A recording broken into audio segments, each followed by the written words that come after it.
Yaani naenda upande ule anajua kwamba anakuwa anapitia kujua kwamba anaenda kuanzia wapi.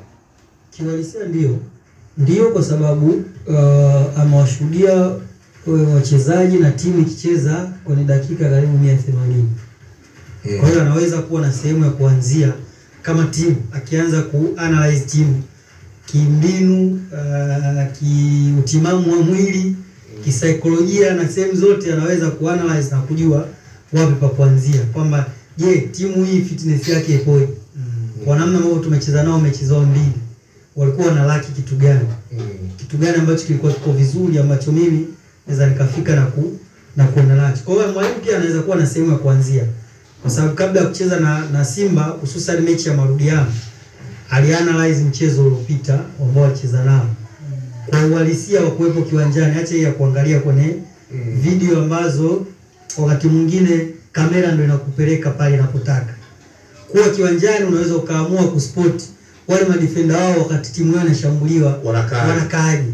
Lakini kwenye kamera za uwanjani ukichukua video kamera inakuonyesha pale kwenye mpira, ndipo ambapo wao watakuwa wanakuonesha. Kwa hiyo kwa mwalimu amepata wasaa mzuri wa kuwajua Simba, lakini pia na baadhi ya tabia za wachezaji ndani ya kiwanja. Okay, tukija kwenye CV Njenge, CV yake imekaaje? Ni mwalimu ambaye kwa mujibu wa CV, kwanza ukilinganisha klabu aliyotoka na Simba, na maana mwalimu amepanda.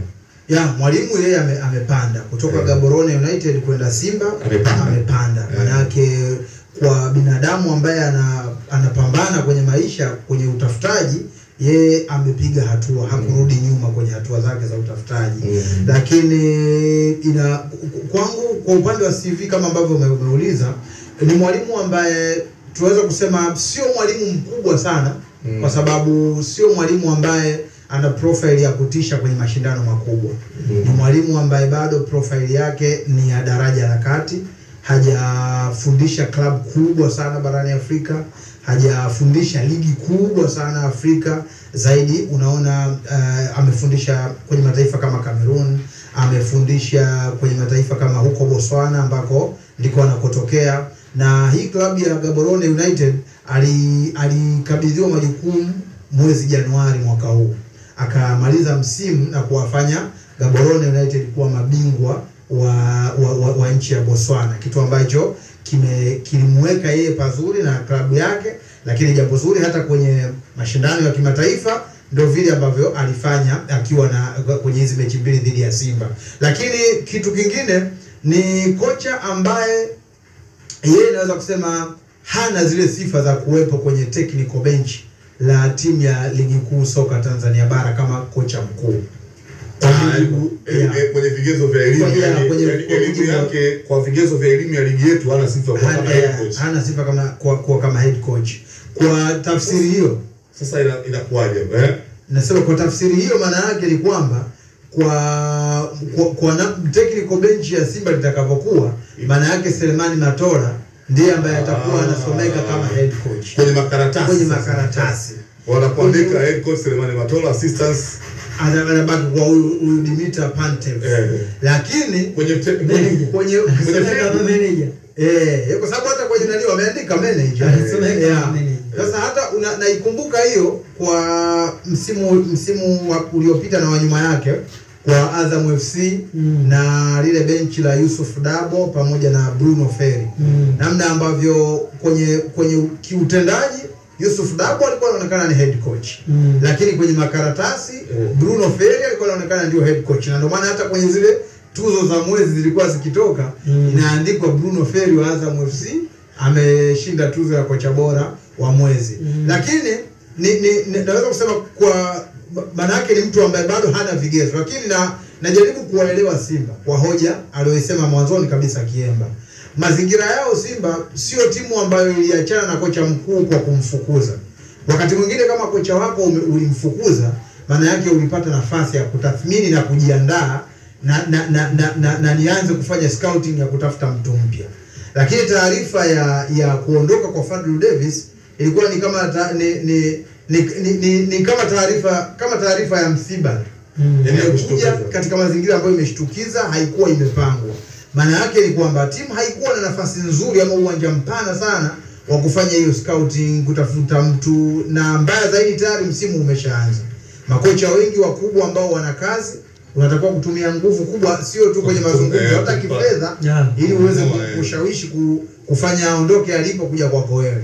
Kwa hiyo wao wakajaribu kuchagua option ambayo sio option ngumu kwao, wakajaribu kufanya hivyo. Kwa hiyo kwa sababu hizo najaribu kuwaelewa ni kwa nini wamekubali kuwa na mwalimu ambaye CV yake haionyeshi kama ana hizo sifa za kuwa head coach wa timu yao. Kwa hiyo sasa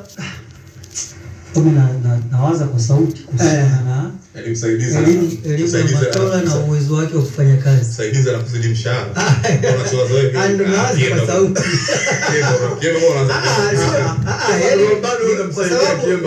Yaani mimi nachowaza ni kwamba ndio mimi cheti changu kinatumika. Wewe ukifanyie kazi. Basi hata mshahara wangu uongezeke. Kwa sababu mimi kwenye makaratasi tunasomeka kama kocha mkuu. Sasa makaratasi? Sasa na mimi sina. Kuna ndivyo ilivyo na inavyotakiwa kuwa. Sasa lakini pia kama Matola anao hiyo elimu ya kuwa kocha mkuu. Kwa nini asiletewe msaidizi? Analetewa tena kocha. Sio huyu kaletewa msaidizi. Au huyu kocha mkuu gani?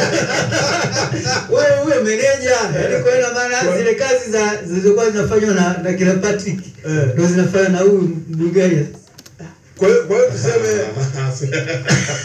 inawezekana Jemba Matola akawa ni kocha wa kwanza wa Kitanzania ambaye kwenye technical bench lake ana watu wa kutoka nje ambao wanatumia vyeti vyake. Sasa sio wale technical tu ambao wanatumia vyeti vyake. Sasa vyeti vyake wanatumiaje bwana Kiemba? Yaani kocha yule si atafundisha timu kwa vyeti vya Matola. Ana vyeti vyake. Yaani vyeti vyake havimruhusu. Yes, sehemu ya wasaidizi. Vinamruhusu si msaidizi? Yeye meneja. Wewe unaona meneja anafundisha timu? Meneja inategemea. Hatujafika level ya hapa kwamba kuna meneja afu yaani huko kwetu meneja kazi yake ni kuandika vikaratasi pale mtu anataka kuingia. Sasa Simba ameamua kufanya mapinduzi kwamba meneja ni mtu ambaye ana wasifu mzuri na anakuwa sehemu ya kufundisha. Mimi nadhani pia wanamkosea heshima Matola. Au Matola pia anapaswa kutathmini. Hawajamkosea heshima. Kila mtu ni namna mnavyoweza kukubaliana.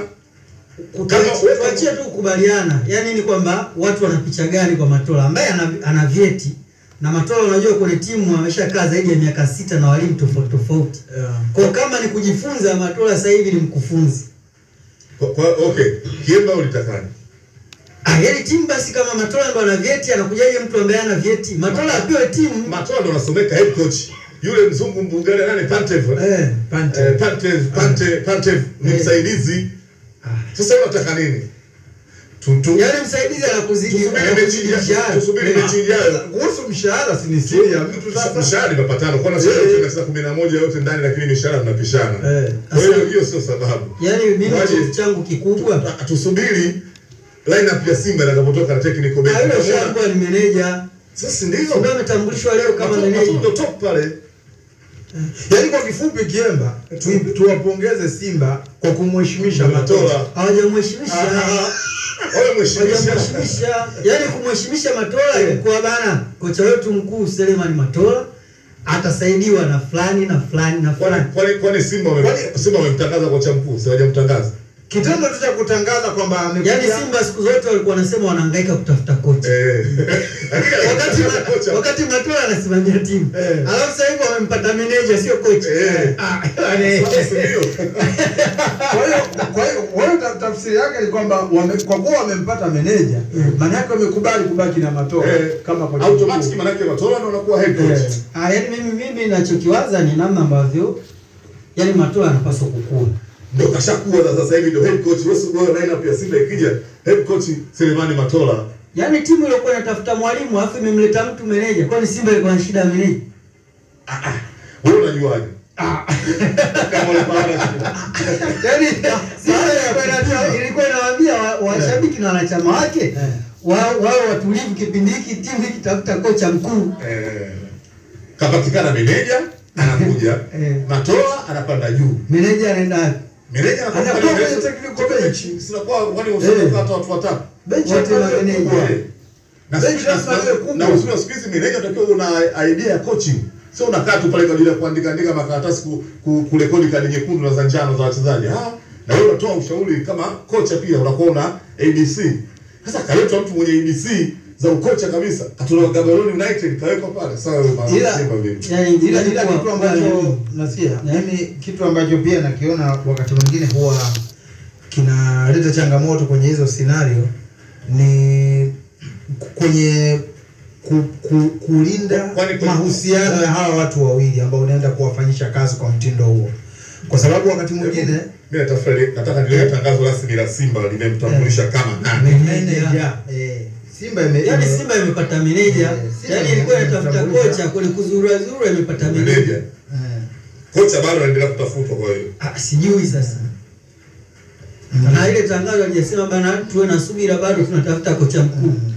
Sasa hivi tumepata manager. Kuna inawezekana wao Simba wanatumia mfumo wa Ulaya. Wasikia Kiemba? Kuna technical bench inaanza top manager afu wanashuka wengine. Ndio. Hakuna habari ya kocha mkuu kule. Ndio si.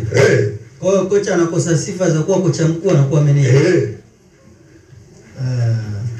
Kwa hiyo ndio maisha yanapenda. Na hapa nimekumbushwa kitu kingine hapa. Na Mkenge ananikumbusha hapa. Yeye mwenyewe Matola aliwahi kufanya kazi Lipuli na Amri Saidi. Sasa umemuona Amri mpaka leo amekuwa. Sasa tunakukumbusha kwamba kama ambavyo yeye aliwahi kufanya kazi katika mazingira ya namna hiyo. Kwa hiyo na yeye awe mpole. Haya maisha. Mimi naangalia kwenye ukuaji. Yaani ukuaji Matola kama kwa sababu Matola anatumia gharama kusoma. Ili siku moja naye aje kuwa head sehemu. Fursa imetokea hapo ya kuwa head. Yeye Matola kwa sababu Simba wamemsomesha, Simba ndio wataamua awe head au awe assistant. Kwa maana kile cheti tulokutafutia kilete, tumpe huyu bwana Njenge akitumie. Pale kama tunatumia vyeti vyake bwana. Huyu vyeti vyake vinafiki kwenye meneja, huyu vyeti kwenye coaching. Kwa hiyo Simba ina manager mkuu Dimitra Pantev, wewe ni manager mkuu. Lakini coach ni Selemani Matola Veron. Kocha mkuu. Ndio chukua hiyo ndio iko hivyo. Kocha mkuu Selemani Matola, meneja huyo Mbulgari. Meneja mkuu huyo Mbulgari. Kwa hiyo Mkenge anabariki kile ambacho Matola alikifanya.